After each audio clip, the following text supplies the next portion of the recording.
देखिए मुख्तलिफ मुआशरे तबाह हुए।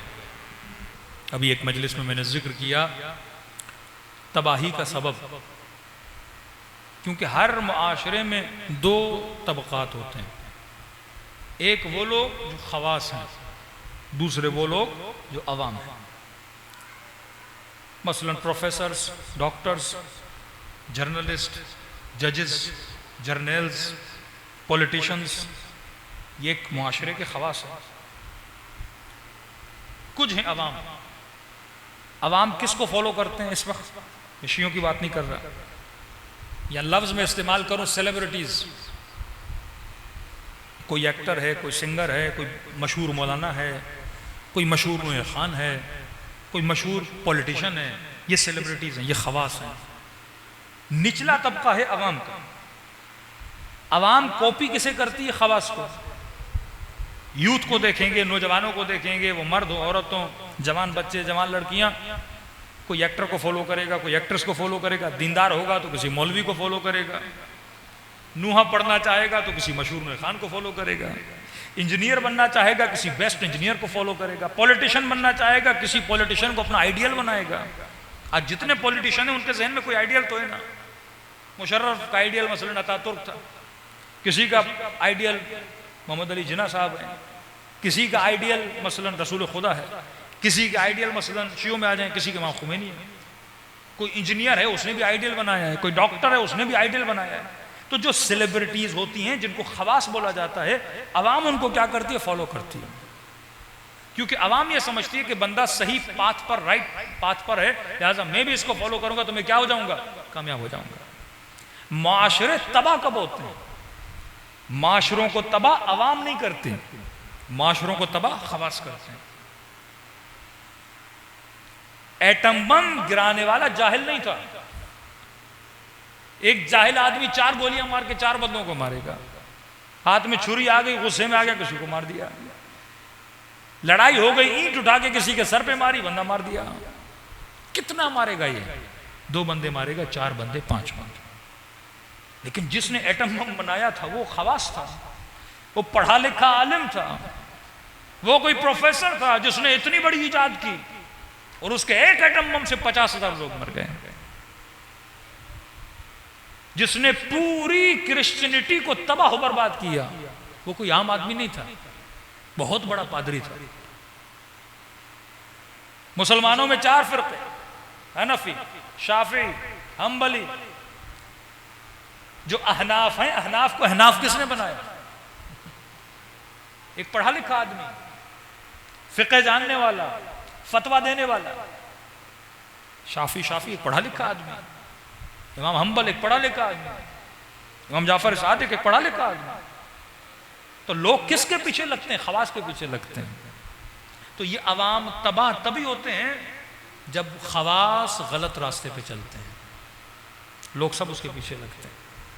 रसूल खुदा जब तक थे उम्मत एक, लेकिन रसूल खुदा जैसे दुनिया से जाते हैं खवास के आपस में इख्तलाफात हो जाते हैं। किसी को शिया तो अली बोला, किसी को शिया तो उस्मान बोला, किसी को सुन्नत शेखैन पे चलने वाला बोला। इसी तरह हर इमाम के जमाने में भी खवास के अंदर झगड़ा। चौथे इमाम जाते हैं, कोई जैदिया बनता है, कोई इमाम मुहम्मद बाकर के पास आता है। छठे इमाम जाते हैं, कोई इस्माइली बनता है, कोई 7वें इमाम के पास आता है। 7वें इमाम जाते हैं, कोई वाक़िफिया बनता है, कोई इमाम रज़ा तक आता है। जनाब मुख्तार जाते हैं, कोई कैसानिया फिरका बन जाता है।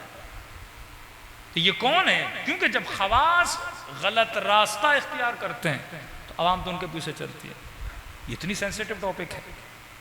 तो मतलब अगर अवाम जाहिल होगी तो वो खवास को पहचानने में गलती करेगी। देखिए हमारे मुल्क में जो झगड़ा है वो सियासतदानों का झगड़ा है, कौन सच्चा, कौन झूठा, कौन कैसा। तो अब किसी सियासतदान को गिराने के लिए क्या किया जाता है? बेनज़ीर का ज़माना ले लें, अपना भुट्टो का ज़माना ले लें, या आज का ज़माना ले लें, या 99 में नवाज शरीफ का ज़माना ले लें। अवाम के जहनों को गुमराह किया जाता है कि कौन अच्छा है, कौन बुरा है। अब अगर अवाम आलिम नहीं तो अवाम किस में आ जाती है? प्रोपेगेंडे में आ जाती है।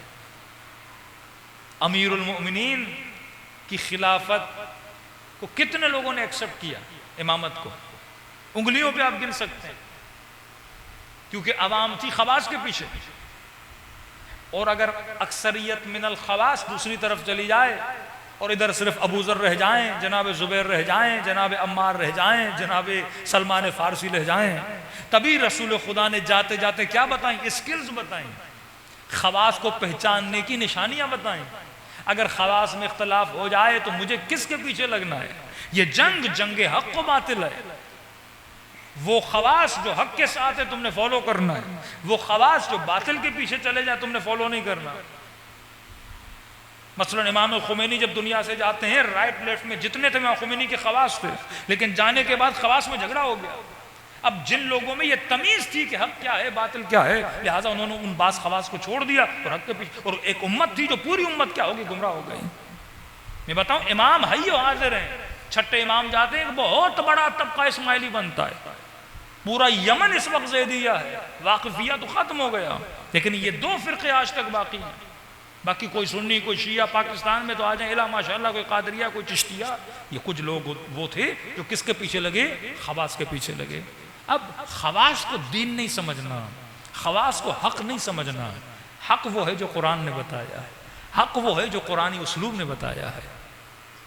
ये क्यों कहा कि अलीयुन अल हक, किसी के लिए नहीं कहा वल हक मा अली, इतना खुल के हक को बयान किया जाए कि अगर तराजू हक है तो वो ज़ात अमीरुल मोमिनीन है, कि अली हक के साथ है, हक अली के साथ है। ये न देखना हक कहाँ जा रहा है, ये देखना अली कहाँ जा रहे हैं। जहाँ अली जाते हैं वहीं हक जाता है। तो ये समझाना चाहा कि अली का किबला हक नहीं है, हक का किबला अमीरुल मोमिनीन है।